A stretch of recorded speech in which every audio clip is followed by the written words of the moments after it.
It's June 14th, 2024. I got a nice morning here on the shooting range.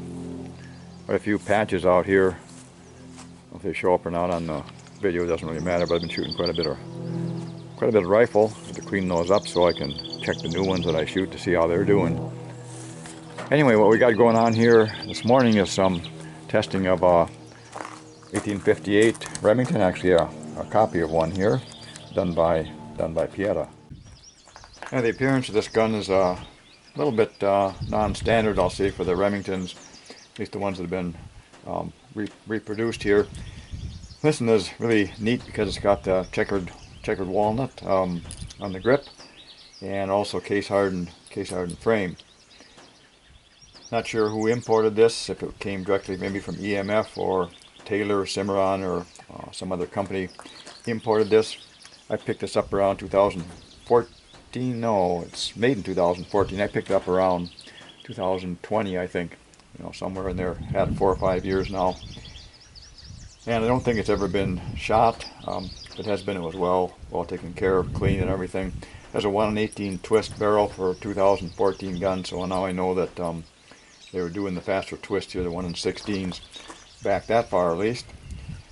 And I'm wondering what this, some are wondering what this tag thing is doing on here. Well, I've kind of gone to that system on some of my guns because writing things down on a sheet of paper somewhere and then I lose the paper, or I need to get better organized and have an actual book, I guess, on these things, but by serial number and whatever. Anyway, this one says has a 1 in 16 twist, has a creep in the trigger pull, and also on the back side here it says I put a peg in the hammer and fixed the creep. Has around a 2 pound pull.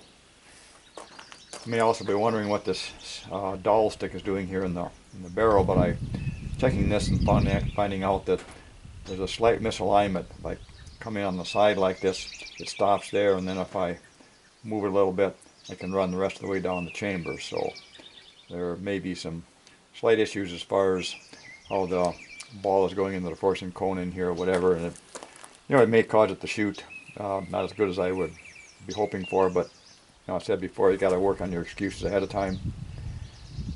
Other than that, it checks out very tight as far as the lockup goes and everything.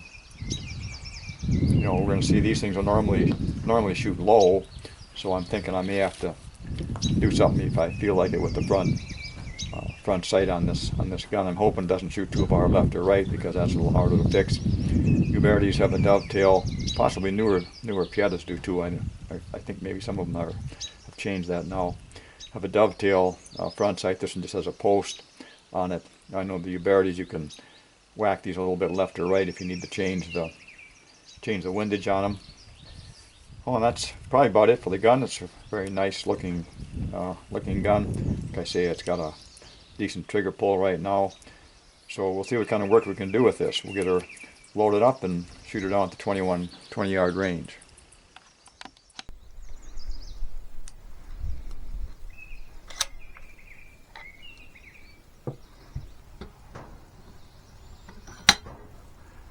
Now check out just how rusty these things get laying around here. Black powder definitely is corrosive. I'll be using about 18 grain. That's a 1.3 cc dipper here of our GoX. What we've got left of this. See the number 10 Remington cap. We've got some of those. And I'm using a 451 Lee round cast ball in it, and also got some of my own homebrew lube here that we'll be using to put over the ball once it's lowered down the chambers. Okay, so let's measure out some of our powder here. I'm not too fussy when I do this. Just kind of wipe these off.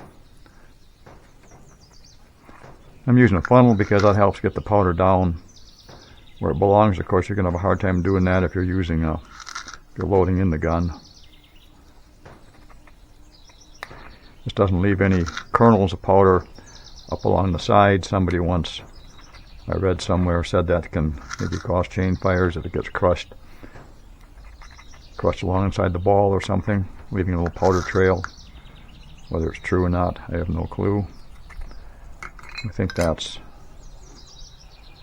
6. Let's double check that. Okay, so we've got our powder in.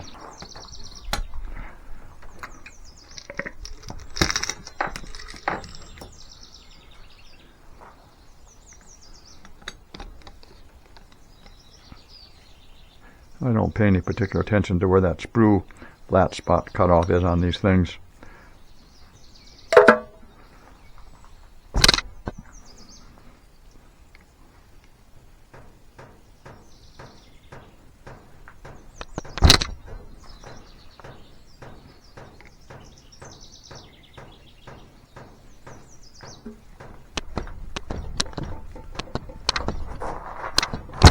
I am cutting off a little ring on these things, so that's telling me that 451 round ball is kind of working okay at least.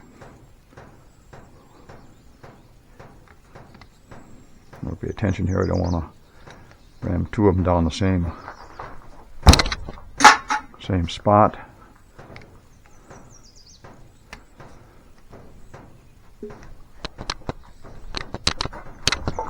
Need to work on something here to keep this back end of my tool down here.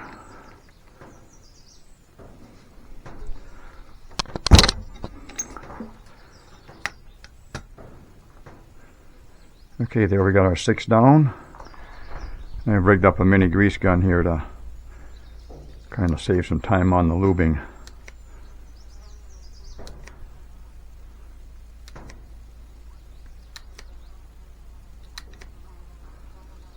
Okay, that looks good. So we got the powder ball and the lube. We'll put her back in the gun and we'll get some caps on it.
Okay, I guess that's 6.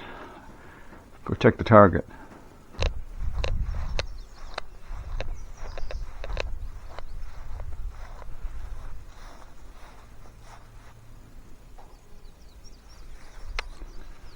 And we got a double here.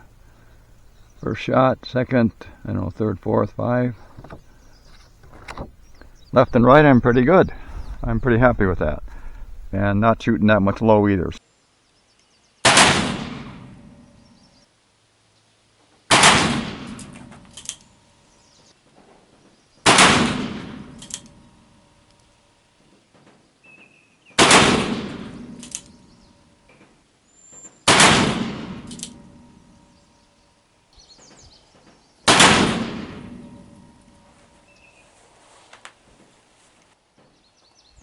Okay, we got our second string down there. Usually that second string will shoot better than the first one because we got oil and different things in the chambers. They're not fouled all the same, so I'll usually get a lot better or a fairly decently improved group on the second string. Here, a little close up at the targets here. First target, we had some up and down going on for sure. Left, as far as left and right goes, I'm really happy with that and kind of encouraged because my first chamber that I shoot with the guns a lot of times will vary up and down because of not equal fouling, some oil in there. It just seems to be the way it is.